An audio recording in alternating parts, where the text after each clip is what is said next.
বাদে তারপরে কি পড়বে না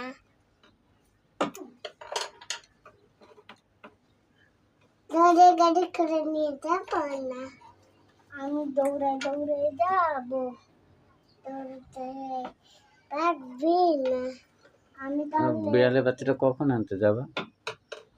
হলো বসাবো তাই এই জায়গায় পিছনে করবে না ওরা যে বড় হয়েছে হলো আমি ওরা নিয়ে আসবানি কি খাবে? বাচ্চা কি বড় হয়েছে আর কাটা না গমি করে দে তাই ভাত দিব তারপরে কাটা দিব আর দুধ খাবে না?